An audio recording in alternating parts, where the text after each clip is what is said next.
And to get a better insight into the latest violence between Palestinians and Israeli police, we are now joined by the Executive Director at the Afro-Middle East Center, Naeem Jeenah. Mr. Jeenah, very good evening to you. Thanks for joining us and a warm welcome to the Globe. Take us back, if you can, Mr. Jeenah, to the escalation of hostilities leading to weeks of violence in Jerusalem that has reverberated across the region and that also led to Palestinian worshippers clashing with Israeli police late on Friday at the Al-Aqsa mosque compound.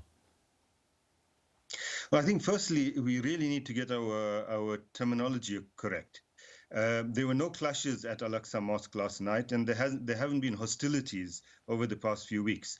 What has happened over the past few weeks is that Israeli settlers, all of whom, of course, are illegal under international law, East Jerusalem under international law is occupied territory, moved into the houses of people, threw people out of their homes in the Sheikh Jarrah neighborhood of Jerusalem, and forcefully took over those houses.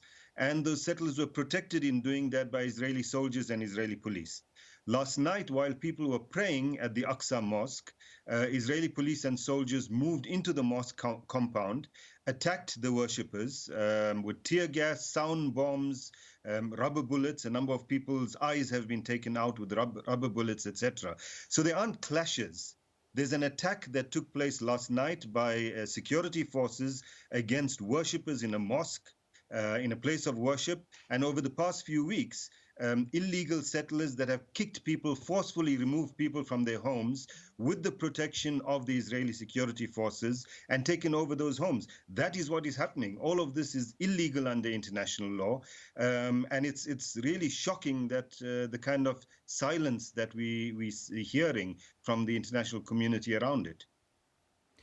But do you not find it interesting that the violence is playing out just a day before the start of Jerusalem Day, which is a national holiday in which Israel celebrates its annexation of East Jerusalem and as well as religious nationalists holding parades and other celebrations in the city. And Iran, on the other hand, marked its own Jerusalem Day. Now, the national holiday typically features anti-Israel protests and fiery speeches by Iranian leaders predicting Israel's demise. Iran's position on this has nothing to do with what happened last night or the past few weeks. Iran has had what it calls Quds Day, Jerusalem Day, for the past 40-odd years, since the revolution. So it's for Palestinians in Jerusalem, what Iran's politicians might say right now is really quite irrelevant. What they're interested in is the fact that they were not allowed to go to the mosque. The roads have been closed today, so people can't even drive towards the mosque. And more importantly, in Sheikh Jarrah, I mean, the one thing is the place of worship, but this is a neighborhood where people have lived, Palestinians have lived for generations. People who are living there now, their great-grandparents lived in those homes, and they are forcefully being removed from those homes and replaced by settlers. This is the issue. It's got nothing to do with Jerusalem Day. It's got nothing to do with the Iranians. It's about the occupation forces that are forcefully removing people from their homes and preventing people from praying in a place of worship. I mean, this is the basic thing. To talk about clashes and violence, etc., is really obfuscating the real issue here. Now, over 70 Palestinians, Palestinian residents are threatened with eviction and could be replaced by, right-wing Jewish nationalists in a legal battle being waged in Israel's judicial system. Let's now talk about this 1970 Israeli law that allows Jews to reclaim property in East Jerusalem from before it fell into Jordanian hands. Yet no similar law exists for Palestinians. Now, this apparently leaves Palestinians incredibly deserted and helpless, isn't it? Absolutely. And again, the term evictions makes it sound like there's some kind of proper legal process here. What we saw over the past few weeks is settlers moving into people's homes in the middle of the night, throwing old people out onto the street, in some cases throwing out their possessions, in other cases not even that, taking over their homes, their furniture, etc. And then when Palestinians complain, they say, well, you have to go to court about it. I mean, it's quite simple. If someone comes into your house, throws you out, it's your home. And so the Palestinians are left, as you say, completely abandoned. The law enforcement agencies of Israel are actually supporting the settlers in throwing out the Palestinians from their homes, which, as I said, they've been living in for generations. And no one else is really saying anything about this real injustice that's taking place over the past few weeks. Well, for the past few years, negotiations between Israeli and Palestinian authorities have deadlocked. But am I correct to suggest that, in the near future, Jerusalem will not be partitioned? I mean, what does the future hold for East Jerusalem? Negotiations have not deadlocked. The Israelis refuse to talk to Palestinians because they find no interest in talking to Palestinians. They are in control of the whole of what was British Mandate Palestine, from the Jordan River to the Mediterranean Sea. They have different regimes that are operating in different parts of it.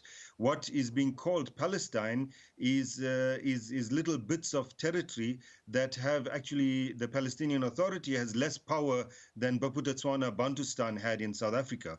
So we're not talking about that kind of a situation. In terms of what is the future for Jerusalem, clearly what we're seeing over the past few weeks is that the Israelis want to ethnically cleanse Jerusalem of Palestinians, even though, as I said, under international law, East Jerusalem is occupied territory. Israel has no right to move settlers in there.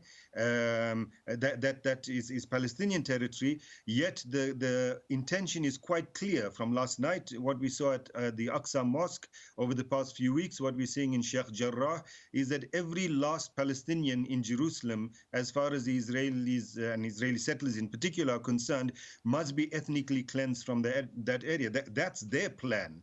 The question is, what is the plan of the international community in terms of international law? How are they going to protect people that are being removed from their homes, whose homes are being stolen, whose territory is being stolen and has been stolen for the past 70-odd years? This is a challenge for the international community, the United Nations, the ICC, etc. And countries like South Africa that need to stand up and be counted at a time when this gross violation is taking place. Does Israel have the right to continue talking about governance and sovereignty without taking responsibility and addressing the neglect in the East? You mean in East Jerusalem? Look, Israel has no right to talk about governance, justice, etc., as long as it continues occupying the West Bank, which includes East Jerusalem, as long as it continues its siege on Gaza, which has been in place since 2007, which doesn't allow people or goods to move back and forth. Even within Israel itself, the apartheid policies against Palestinians who are citizens of Israel.